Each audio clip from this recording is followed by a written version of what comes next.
اعوذ باللہ من الشیطان الرجیم بسم اللہ الرحمن الرحیم اللہم صلی علی محمد وعلی آل محمد وعجل فرجہم۔ السلام علیکم توفتن یا علی علیہ السلام مدد۔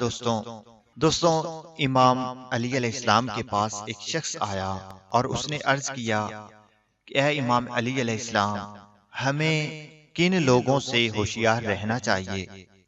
تو امام علی علیہ السلام نے فرمایا، اے بندہ خدا، دو قسم کے انسانوں سے ہمیشہ ہوشیار رہنا۔ اس شخص نے عرض کی، یا امام علی علیہ السلام وہ کون سے دو شخص ہیں؟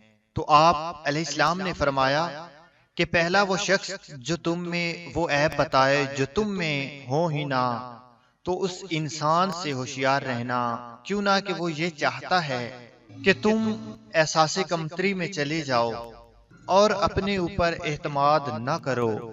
اور دوسرا وہ شخص جو تمہاری وہ خوبیاں بار بار بیان کرے جو تم میں ہو ہی نہ، وہ شخص ایسی خوبیاں اس لیے بیان کرتا ہے کہ وہ تمہارے دل میں اپنی جگہ بنائے رکھے اور تمہاری ذات سے اپنے مطلب نکالتا رہے۔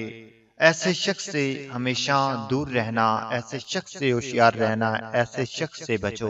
دوستوں، اچھی باتوں کو آگے پھیلانا صدقہ جاریہ ہوتا ہے۔ دوستوں، معصومین علیہ السلام کے فرمان اور معصوم کی حدیث سن کر اسے آگے پھیلانا بہت اچھا ہوتا ہے، بہت ہی بہترین عمل ہے، عبادت کی عبادت ہے۔ اور جب تک لوگ اسے پڑھتے رہیں گے اور اسے سنتے رہیں گے، آپ کے اعمالِ نام میں نیکیاں جو ہیں وہ لکھی جاتی رہیں گی، چاہے آپ تب تک دنیا میں رہیں یا نہ رہیں، جب تک آپ کا لکھا ہوا یا آپ کا شعر کیا ہوا لوگ پڑھتے اور سنتے رہیں گے، انشاءاللہ اس کے طفیل آپ کو جو ہے وہ اس کا پورا اجر جو ہے وہ خدا دیتا رہے گا۔